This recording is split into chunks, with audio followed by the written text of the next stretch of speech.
আজকে আমাদের ক্লাসের আলোচ্য বিষয় হচ্ছে অন্তরীকরণ বা ব্যবকলন বা ডিফারেন্সিয়েশন।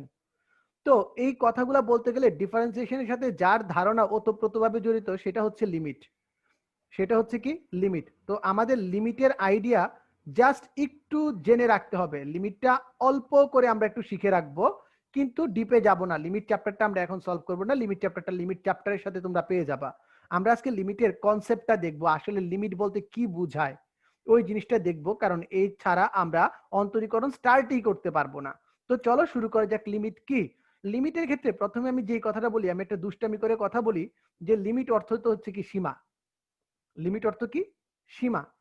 তো লিমিট অর্থ হচ্ছে আমাদের কি সীমা বা সীমাস্ত মান। সীমা বা সীমাস্ত মান যেটাকে আমরা বলি লিমিট। এই যে লিমিট আছে, প্রথমে তোমাদের বলি একে প্রকাশ করা হয় কিভাবে। একে প্রকাশ করা হয় L I M. L I M নিচে something tends to something, like x tends to something এরকম দেয়া থাকবে। অথবা limit x tends to LT দ্বারাও প্রকাশ করা হয়। অথবা কি দ্বারা প্রকাশ করা হয়? এলটি দ্বারাও প্রকাশ করা হয়। আমি কথা বুঝাইতে পারলাম? আমি আবার বলতেছি, লিমিট মানে সীমা বা সীমাস্ত মান। এই সীমাস্ত মানকে কিভাবে প্রকাশ করা হয়? লিমিট নিচে টেন্স টু দ্বারা প্রকাশ করা হয়। এই টেন্স টু কি বা যাবতীয় জিনিসগুলা কি সবগুলো নিয়ে আমরা ডিটেলসে আলোচনা করব। আমরা লিমিটের কনসেপ্টটা ক্লিয়ার করার পর আমরা ব্যবকলনের সূত্রগুলোর দিকে যাব।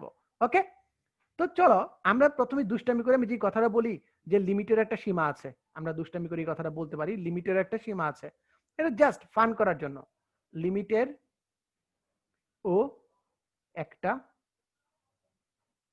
সীমা আছে। সীমা আছে। আমরা বলি না ফাইজদামিরও একটা সীমা আছে, ওরকম লিমিটের একটা কি সীমা আছে। তো এই কনসেপ্টটা ক্লিয়ার করার জন্য আমি খুব প্রচলিত বহুল প্রচলিত একটা উদাহরণ নিব।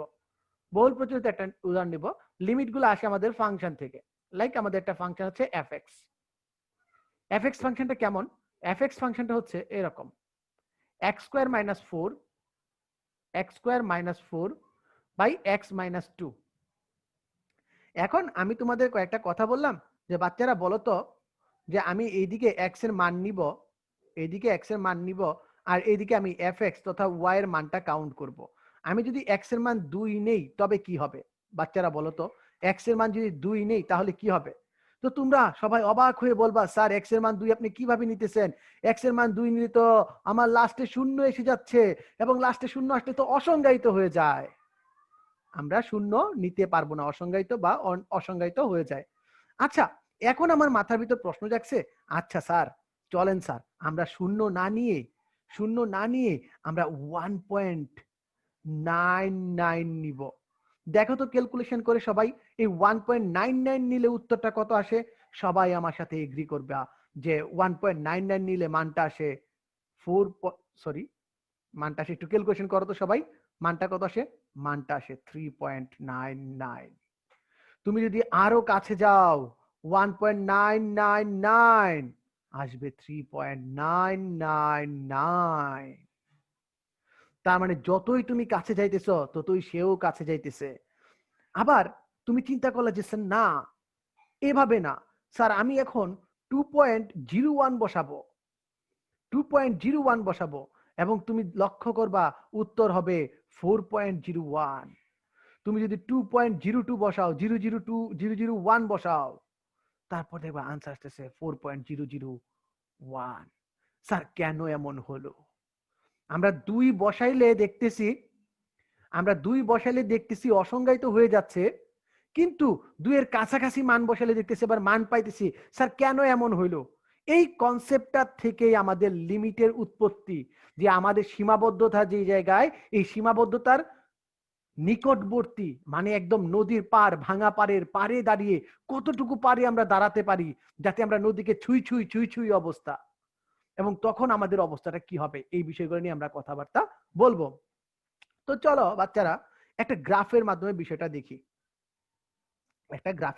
বিষয়টা দেখি। এই আমাদের ওয়াই অক্ষ, এই আমাদের এক্স অক্ষ, এই আমাদের ওয়াই অক্ষ, আর এই আমাদের এক্স অক্ষ।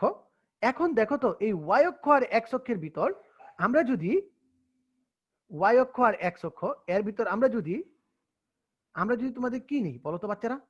আমরা যদি তোমাদের মানগুলা নেই, এই যে মানগুলা বসাইলাম, যে 2 বসাইলে অসংজ্ঞায়িত হচ্ছে, এই যে আমার 2 আছে, লাইক এখানে 2 আছে, আমি সাদা কালিতে লিখবো, এইখানে আমাদের 2 আছে, 2 বসাইলে এটা অসংজ্ঞায়িত হচ্ছে, কিন্তু 1 বসাইলে আবার কত হইতেছে দেখো দেখি বাচ্চারা, আমি যদি 1 বসাই, 1 বসাই তাহলে মান কত আসবে? 1 বসাইলে দেখবে মান আসবে 3, 1 বসাইলে মান আসবে কত? 3। 0 বসাইলে মান কত আসবে? দেখবা 0 বসাইলে মান আসতেছে তার, 0 বসাইলে তার মান আসতেছে, যদি হিসাব করো, একটু ক্যালকুলেশনটা করো তো সবাই, 0 বসাইলে তার মান আসতেছে 2। তার মানে যদি বসাই 0 মান আসবে 2, যদি বসাই 1 মান আসবে 3। তার মানে এটা একটা কি, এটা কেমন রেখা বলো তো বাচ্চারা? এটা আমাদের একটা স্ট্রেট লাইন। কিন্তু স্যার দাঁড়ান, এই যে আপনার 2 আছে, 2 এর জন্য কিন্তু স্যার আপনি এখানে কিছু করতে পারবেন না, কারণ 2 এর জন্য আপনার মানটা অসংজ্ঞায়িত হয়ে যায়। 2 এর জন্য আপনার মানটা কি হয়ে যায়? 2 এর জন্য আপনার মানটা অসংজ্ঞায়িত। এই যে মাঝখানে ফাঁকা স্পেসটা দিলাম, এই ফাঁকা স্পেসটা কিসের জন্য দিলাম বলতে পারবা? ফাঁকা স্পেসটা আমরা রেখেছি শুধুমাত্র 2 যে অসংজ্ঞায়িত হয়ে যায় এই জিনিসটা বোঝানোর জন্য। এখন এখন আমাদের মাথার ভিতর দুষ্টামি বুদ্ধিগুলা নাড়াচাড়া করতেছে, একদম গিজ গিজ গিজ গিজ করতেছে। আচ্ছা, এই অবস্থা না? তো চলো তো দেখি, তুমি তো 2 হইলে অসংজ্ঞায়িত হও বাবাজি। এইখানে কত ছিল? 3। এইখানে কত তোমার? 4। তুমি আরেকটু নিচে 4 হবে, আরেকটু নিচে 4 হবে, এইখানে 4। তুমি তো বাবাজি 2 হইলে অসংজ্ঞায়িত হয়ে যেতেছ। তুমি একটা কাজ করি, আমরা আমরা এখন কাজটা করবো একটু ডিস্টিং কাজ করবো। একটা কাজটা হচ্ছে এরকম, যে স্যার আমি 2 না 2 এর কাছাকাছি যাব, এই আমাদের 1.99 প্রথমটা নিলাম। আমাদের উত্তর কি বলো তো দেখি? স্যার উত্তর আমাদের 3.99। স্যার আমি আরো কাছে যাব, 1.999। স্যার উত্তর আরো কাছে 3.999। যদি আরো কাছে যাও, তার মানটা আরো কাছে যাবে। তার মানে তুমি যতই এই দিক দিয়ে কাছে যাচ্ছ, এই দিক দিয়ে কাছে যাচ্ছ, তার মানটা ততই 4 এর দিক বরাবর যাচ্ছে। তার মানে কি, আমি বাম দিক থেকে যাইতেছি, এই রকমের সেন্সে আমরা এইভাবে প্রকাশ করি, লিমিট এ মাইনাস, মানে বাম দিকবর্তী লিমিট। লিমিট লিমিট কি নামে প্রকাশ করি বলো তো বাচ্চারা? লিমিট কি নামে প্রকাশ করবো এটাকে? আমরা এটার নাম পড়বো, এটার নাম পড়বো বাম দিকবর্তী লিমিট। কি লিমিট বলবো বলো তো বাচ্চারা? কি লিমিট বলবো এটাকে? আমরা এটাকে বলবো বাম দিকবর্তী লিমিট। আবার বলো কি লিমিট বলবো? আমরা এটাকে বলবো বাম দিকবর্তী লিমিট। ঠিক আছে, বাম দিক থেকে এটা যাইতেছে।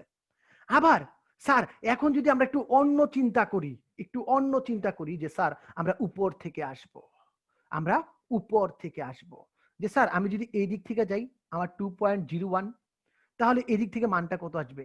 স্যার 4.01। যদি আরো কাছে যাই তবে আরো কাছে আসবে, যদি আরো কাছে যাই তবে আরো কাছে আসবে। তার মানে দেখো, তুমি যদি মানটা এদিক থেকে যে মানটা আসতেছে, তুমি এই মানটাকে কি বলবা বলো তো বাচ্চারা? মানটাকে কি বলবা? Sir limit tends to A plus. তার মানে এটা কি? ডান দিকবর্তী লিমিট, ডান দিক থেকে বড় থেকে ছোটর দিকে আসছে। আর এটা কি? ছোট থেকে ক্রমশ বড়র দিকে যাচ্ছে। ছোট থেকে যদি ক্রমশ বড়র দিকে যায় তবে তাকে বলে বাম দিকবর্তী লিমিট বা লেফট হ্যান্ড লিমিট। আর যদি বড় থেকে ছোটর দিকে আসে তখন তাকে বলে রাইট হ্যান্ড লিমিট বা ডান দিকবর্তী লিমিট। যদি বাম দিকবর্তী লিমিট এবং ডান দিকবর্তী লিমিট একটা নির্দিষ্ট মানের কাছাকাছি নির্দেশ করে, একটা নির্দিষ্ট মানের কাছাকাছি নির্দেশ করে, তখন ওই ফাংশনের সীমাস্ত মান বিদ্যমান বলা চলে, সীমাস্ত মান বিদ্যমান বলা চলে। ঠিক আছে, তার মানে তখন তার মান হবে কত? এই যে যে মানের কাছাকাছি যাইতেছে, তুমি 2 এর কাছাকাছি গেলে যে মানটার কাছাকাছি যাইতেছে সেইটাই উত্তর। তার মানে তুমি লিখতে পারো fx limit x tends to 2। যদি তুমি 2 এর কাছাকাছি যাও, মান বসাও, তো তোমার ফাংশনের মান কত আসবে বলো দেখি বাচ্চারা? কি বলতে পারবা? ফাংশনের মানটা কত আসবে? x মাইনাস 2 এর মান কত আসবে? স্যার x মাইনাস 2 মান আসবে 4 হবে আমাদের আনসার। এর সীমাস্ত মান হবে কত? 4। তাহলে কিভাবে প্রকাশ করা হয় একটা লিমিটকে? একটা লিমিটকে প্রকাশ করা হয় লিমিট x টেন্ডস টু এ, এ যে কোনো একটা মান fx, আর তার থেকে আমরা একটা মান পাই l, তার থেকে আমরা একটা মান পাই l। আমরা এইভাবে প্রকাশ করতে পারি। এখন এইটা দেখার পর কিছু একদল ব্যক্তি ভাববে কি, সবকিছুই তো এইভাবে প্রকাশ করা যায়, সবকিছুই তো এইভাবে কাছাকাছি যাবে। প্রকাশ করা যায়। তো চলো বাচ্চারা আমরা আরো একটা ফাংশনের দিকে যাই, আমরা আরো একটা ফাংশন নিয়ে একটু আলোচনা করি। আমরা আরো একটা ফাংশনের কাছে যাই, গিয়ে দেখি কি হয়, সবগুলা কি এরকম হয় কিনা। তো আরেকটা ফাংশনের দিকে যখন আমরা যাব তখন দেখবো আমাদের সব ক্ষেত্রে কি এরকম হয় কিনা। তো ওই ক্ষেত্রে আমরা একটা ফাংশন দেখলাম, লাইক তোমাদের একটা ফাংশন নেই fx equals to modulus of x by x. ঠিক আছে, এখানে আমি তোমাকে অঙ্কের লিমিট সেট করে দিলাম x টেন্স টু 0, ভুল লিখছি, x টেন্স টু 0। তো বাচ্চারা বলো x এর মান 0 হলে কি হবে? অসংজ্ঞায়িত হয়ে যাবে, তাই তো? তো আমরা আবার কি করব? আবার আমরা গ্রাফ আঁকবো, ঢিসকা ঢিসকা গ্রাফ এঁকে ফেললাম। আমি কি করব? x এর মান 0 এর কাছাকাছি যাব। তুমি যদি বাম দিক থেকে 0 এর কাছাকাছি যাও, মানে নেগেটিভ থেকে 0 এর কাছাকাছি যাও, দেখো মান কত আসবে? মান আসবে কিন্তু তোমার -1। তুমি যতই কাছে যাও মান তোমার -1ই আসবে। তুমি এই দিক থেকে যতই যাও না কেন তোমার মানগুলা কি আসবে? -1ই আসবে। তুমি যদি ডান দিক থেকে এর কাছাকাছি যাও, এই দিক থেকে যদি তুমি এর কাছাকাছি যাও, তাহলে দেখবা তোমার মান আসতেছে +1। তোমরা ক্যালকুলেশন করে দেখতে পারো, তুমি x এর মান -2 -1 এগুলা বসায় দেখতে পারো। তাহলে ফাংশনটা কেমন হবে? ফাংশনটা হবে এই আর এই। আমি কি এর লিমিট আছে বলতে পারবো? এই ফাংশনের লিমিট আছে আমি কি বলতে পারবো? বাচ্চারা কমেন্টের মাধ্যমে উত্তর দাও, কমেন্টের মাধ্যমে উত্তর দাও। আমরা কি এর লিমিট আছে বলতে পারবো? আমরা কি এর লিমিট আছে বলতে পারবো? আমরা এর লিমিট আছে বলতে পারবো না। আমরা তখনই লিমিট বলতে পারবো যখন যখন আমরা তখনই লিমিট আছে বলতে পারবো, বা একটা ফাংশন তখনই ব্যবকলনযোগ্য হয়। মার্ক মাই ওয়ার্ড, আমার কথাটা সবাই একটু ভালো করে মনে করো, আমার কথাটা ভালো করে দেখো, ভালো করে নোট করবা। আর আমি যা লিখতেছি সবাই খুব দ্রুত নোট করবা, ঠিক আছে? একটা কথা খুব ভালো করে দেখো, আমরা একটা ফাংশনের লিমিট তখনই বিদ্যমান বলবো যখন left hand limit fx equals two right hand limit equals to একটা নির্দিষ্ট মানের দিকে নির্দেশ করে, তখন তাকে আমরা বলবো যে তার লিমিট আছে এবং তা ব্যবকলনযোগ্য। যদি রাইট হ্যান্ড লিমিট এবং লেফট হ্যান্ড লিমিট সেম না হয় তবে আমরা কোনো ফাংশনকে ব্যবকলন করতে পারি না। এই ছিল আমার লিমিটের ধারণা, এই ছিল আমার লিমিটের ধারণা। আমরা লিমিটটা বুঝতে পারছি, তার মানে লিমিট দেখা মাত্রই বুঝতে হবে তার সীমাস্ত মান এক কিনা, আমার বাম দিকবর্তী লিমিট এবং ডান দিকবর্তী লিমিটের মান এক নির্দেশ করে কিনা।